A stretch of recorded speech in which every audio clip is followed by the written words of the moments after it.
Sanibonani Bakhozi. How are you? I'm Tabi, your rental highness, and with me I have Winter the Property Queen. Yes, and today we're going to talk about behind the scene as to what happens after you have been approved by the bank for your bond. So the first step would be the bank will appoint a bond attorney, and then from the OTP side, they will check who the transferring attorney is and be in communication with them. And then from there, they will then be in contact with the seller and the buyer, whereby they draft up documents which they will sign.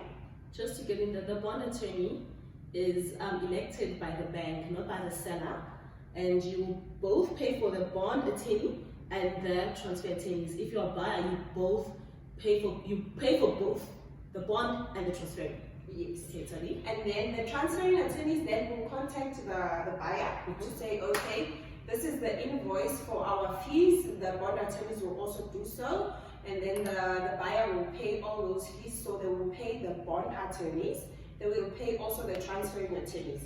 And then with the transfer duty, if your property or the property that you're buying is over 900,000, you pay what is called transfer duty.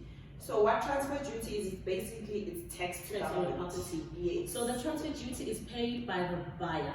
Yes. Not the seller. Transfer duty is paid by the buyer on a property that is more than 900,000. On the transfer costs of the property that is more than 900,000.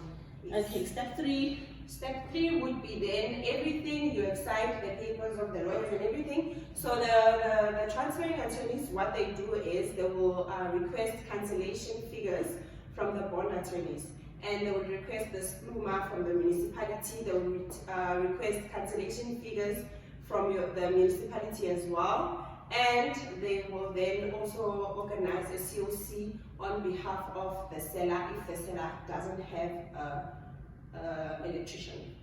Okay, and I think we're done. Then they lodge. Yes, and then after that, the file goes to the deeds office, and the deeds office, it is then put on lodgement, it goes to prep and everything. So then that roughly takes 8 to 10 days, and then the property registers into the new owner's name. Okay, thanks. Today I was just here to look pretty, guys.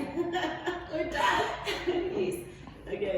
You can find me on Your Rental Highness on Facebook and Instagram. And you can find me on Facebook and Instagram as Winter the Property Queen. And we have a YouTube channel, Propserity, as well as a website, www.propserity.com.